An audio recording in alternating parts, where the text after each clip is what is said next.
Have you ever stopped to think about what really happens inside your arteries? What is damaging these very important pipes that carry blood to the heart and brain? And if there is already that fat clogging the vessels, what doctors call atherosclerosis, is there a way to clean it? Is it possible to make the way back and undo what took years to form? Well, today we're going to talk about it. I'm going to tell you which are the 10 foods that most protect your circulation, and on the other hand, which are the villains that you need to learn to avoid. Stay with me until the end, because what I'm going to share can help you make your blood vessels healthier and even reduce those fatty plaques that bother you so much. Before we get into the subject, I want to ask you something. If you know someone in the family, a friend or neighbor who also cares about heart health, share this knowledge. Because when we talk about taking care of life, it is worth passing on. Tell me too, do you already know if you have fatty plaques in the vessels? Or do you feel that your circulation is not going well? From which state are you listening to me? Right there in the comments, I love to know where you are from. The truth is that heart and vessel diseases are the leading cause of death not only in Brazil, but worldwide. The good news is that small changes in the dish and in the daily life can make a huge difference. There are three major things that attack our arteries. The first is inflammation, that reaction of the body that, when it gets out of control, becomes a problem. The second is the accumulation of cholesterol, that fatty plaque that thickens the wall of the vessel. The third is clots, those small thrombi that can break off from one place and end up in another, clogging an artery in the lung, brain, or other important organ. Therefore, the smartest thing is to learn how to prevent your vessels from getting sick in the first place. And if there is already some damage, it is good to know that in many cases it is possible, yes, to ensure the process and even reverse some of what was done. This is not my invention. There are serious, decades-old studies showing that the regression of fat plaques is a reality for some people. Let's better understand why inflammation is so dangerous. Imagine that your arteries are like flexible pipes that carry oxygen-rich blood to every corner of your body. The inner wall of these pipes has a very special lining, a layer of cells called the endothelium. It is as if it were a soft and slippery fabric that lines the shaft from the inside. This coating is not there for nothing. It does several important tasks. It helps control the diameter of the vessel by producing a substance called nitric oxide, which causes the artery to open and close as needed. It also ensures that the blood glides smoothly, without turbulence, and maintains the balance between clotting and the dissolution of possible clots. And it has another fundamental function.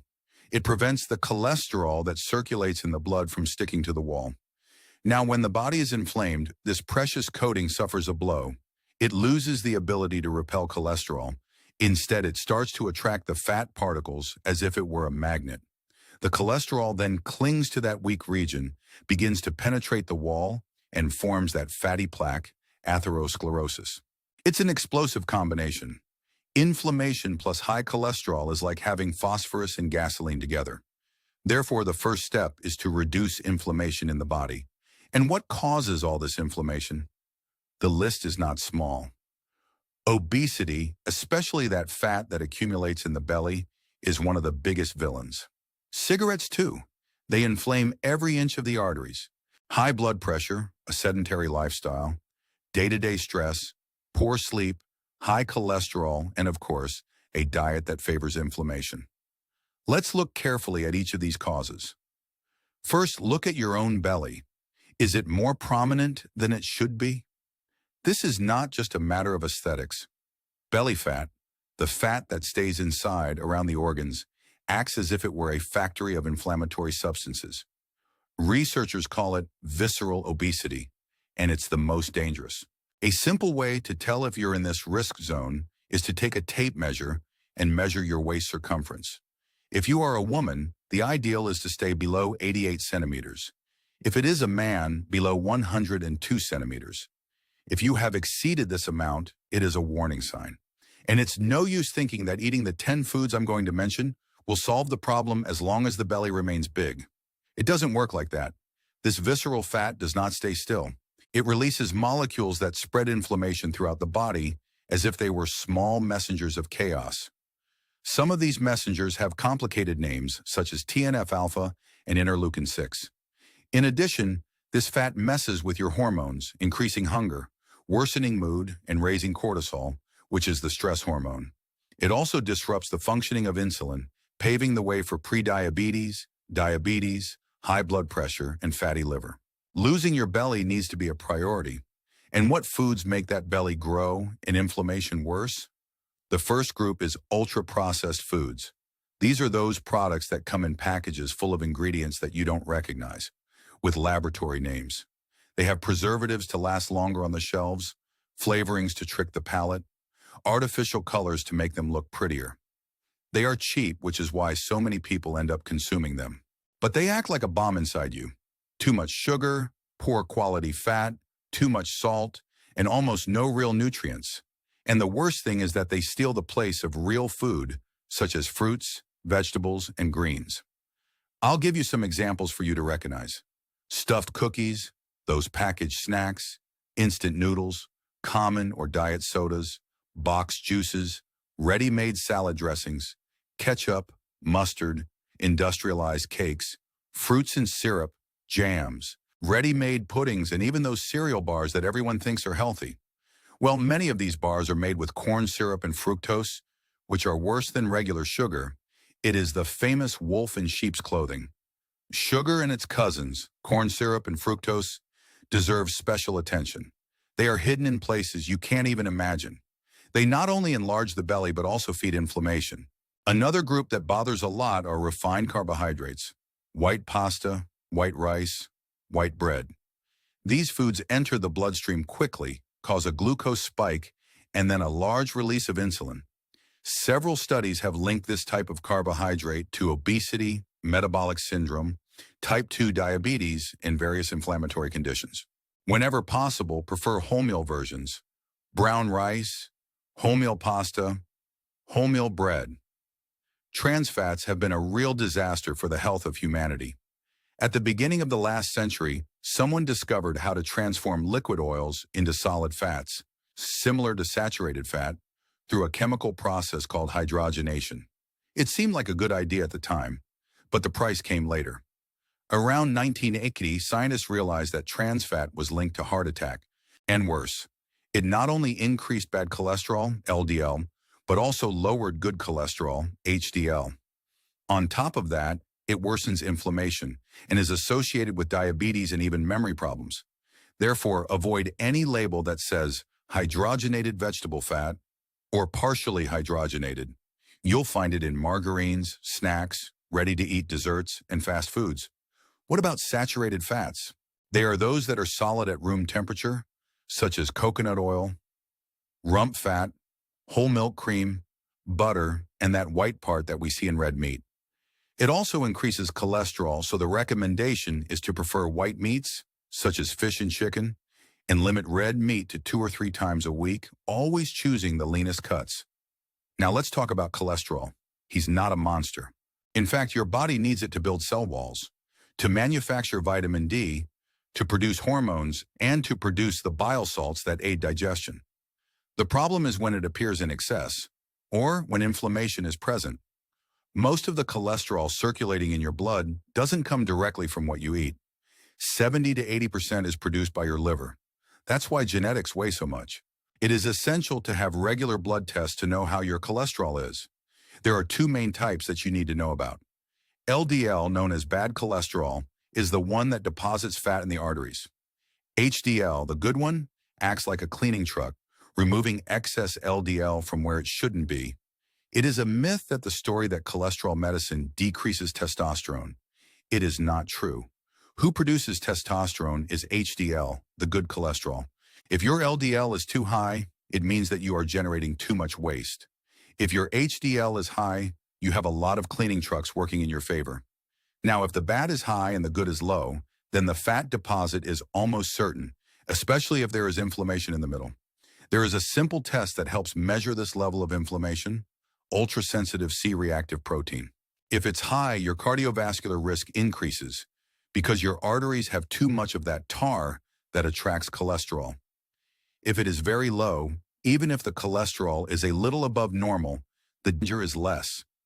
That's why there are people with normal cholesterol who have a heart attack. And there are people with high cholesterol who never develop plaque. There are other variables as well, such as lipoprotein A. But to say that high LDL is not bad is absurd. It does, and it is what forms atherosclerosis. It's time to talk about the foods that help keep your arteries clean. Let's start with the 10th place. Put extra virgin olive oil on your plate. Use in salad, beans, rice. It is rich in good fats, monounsaturated, which help reduce LDL. In addition, it brings antioxidants and anti-inflammatory substances. Research shows that those who use a lot of olive oil have a lower risk of heart disease, certain cancers, and even dementia compared to those who use little or none. The 9th food is fish full of omega-3. What are they? Salmon, tuna, trout, sardines, mackerel, herring. These fish feed on small organisms that contain this very special fatty acid. Omega-3 increases HDL, the cleaning truck, and also reduces triglycerides. It has an antioxidant, anti-inflammatory effect, helps dilate vessels, and decreases platelet aggregation, which is that tendency of the blood to form clots. All of this improves your arteries. The 8th is chestnuts, almonds, walnuts, Brazil nuts. All of them help improve the cholesterol profile. But beware, they are very caloric and usually expensive. Therefore, eat a small portion a day without overdoing it. The 7th is chia. These small seeds are a veritable treasure trove of nutrients. They have omega-3, iron, calcium, and antioxidants. They are also rich in fiber and form a kind of gel in the stomach. This gel helps improve both cholesterol and triglycerides. The 6th is flaxseed. Studies show that alpha-linolenic acid, present in flaxseed and its oil, can benefit those with heart disease. It helps lower blood pressure, reduce LDL, and control blood sugar. Flaxseed also contains phytosterols, which block part of the absorption of cholesterol in the intestine. The 5th is oats. It has both soluble and insoluble fiber, but the highlight is beta-glucan, a special fiber that improves cholesterol and reduces cardiovascular risk. That's why oats even had a seal of approval from a large cardiology society. If you eat 1.5 cups of cooked oatmeal a day, you can lower your cholesterol by about 5 to 8%. The 4th is the beans. Black, white, and string beans are all rich in soluble fiber. They take longer to digest, so you're fuller for longer. If you don't like beans very much, you can swap them out for chickpeas, lentils, or peas. The effect is similar. Eating 3/4 of a cup of these legumes can reduce LDL by about 5%. But be careful, it's not worth that feijoada full of fatty meats and sausages. The benefit is in the simple beans, prepared in a healthy way. The 3rd is avocado. It is rich in monounsaturated fat, the same good one in olive oil. It also has plenty of vitamin E, an antioxidant with anti-inflammatory properties. Research suggests that adding avocados to their diet helps improve LDL in people who are overweight or obese. The 2nd is dark chocolate with a high cocoa content. The flavonoids in cocoa have a very positive impact on blood vessels and blood pressure. Epicatechin, a type of flavonoid, is largely responsible for these benefits. It increases the production of nitric oxide, which causes the vessel to dilate, reduces inflammation, and improves insulin resistance. Of course, it's not worth milk chocolate. It has to be chocolate with at least 70% cocoa. In addition, cocoa protects nerves, helps with satiety, brain function, and mood. In the first place goes to red wine. Grapes have many polyphenols. But grape juice is not the same thing as red wine. The fermentation process changes the composition, and the grape skin, which is where most of the antioxidants are, is used in the production of the wine. The color of the wine says a lot. Red has more polyphenols than white, and white has more than beer. Small amounts of alcohol can reduce cardiovascular risk, but wine is a double-edged sword. If you overdo it, you will gain weight, it can harm the liver and brain. So if you drink, let it be in moderation. You may be thinking, okay, I understand that improving your diet and lifestyle can prevent new plaques from forming, but what if you already have plates? If you have already had a stent, if you have had a stroke or heart attack? Will just eating these foods solve it? I don't think so. The only diet that to date has shown in scientific studies to be able to reverse atherosclerosis is a very restrictive diet, which does not suit everyone. Back in the 80s, a small study with 22 people showed that a diet based exclusively on plants, without anything of animal origin, managed to reverse atherosclerosis in some arteries. In 2014, they tried to repeat the experiment with almost 200 patients. The result was that only 22% of them had confirmed reversal in some arteries. It is little, almost 80% did not show improvement. And this diet didn't just cut out meat. She also eliminated vegetable oils, processed foods, sugar, refined carbohydrates, excess salt, fruit juices. On the other hand, it had a lot of avocados, nuts, and required a lot of physical activity. It is a very difficult diet to follow. Whoever is talking to you tried and couldn't even last a month, and the results are questionable. Therefore, if atherosclerosis is already installed, it is not only with diet and exercise that it is solved. In these cases, the doctor needs to prescribe cholesterol medication in order to stabilize the plaques and even try to reduce their size. What kind of plaque can we reduce? Especially those soft plaques, rich in fat. They are the most dangerous, the ones that cause the most heart attacks, but they are also the ones that respond best to treatment. Cholesterol medications, especially statins, can shrink plaque and also harden it, calcify it, so that it has less chance of breaking. They dry and solidify the board. Ultrasound studies within the arteries showed that the more LDL was reduced, the greater the regression of plaque. When LDL was around 80, half of the people already had regression. That's more than the restrictive diet folks have achieved. But in the group that managed to lower LDL to less than 60, a staggering 90% of the high-fat plaques showed some regression. It is important to understand, regression does not mean that all plates are gone. It means that the size has decreased. If before the obstruction was 50%, it went to 40%. Today, we have three major classes of cholesterol drugs on the market. Statins are the best known: simvastatin, rosuvastatin, atorvastatin, pitavastatin. They act on the liver, reducing the production of cholesterol. Then we have ezetimibe, which acts in the intestine, reducing the absorption of cholesterol from food. On its own, it is a weak medicine.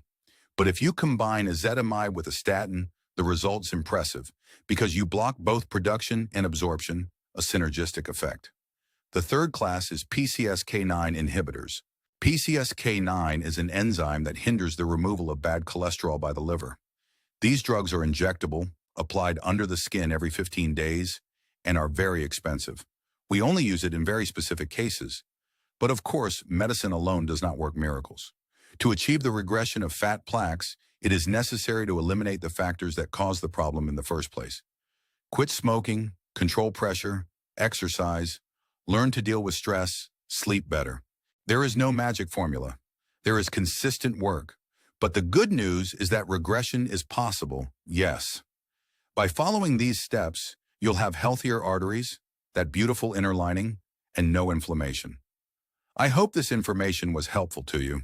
If you want to keep learning, I'll leave here 2 suggestions of what to watch next. A video on how to get rid of sugar, and another on walking to motivate you to move more. Remember to subscribe to the channel so you don't miss the next tips. See you in the next video. Thank you very much for the company.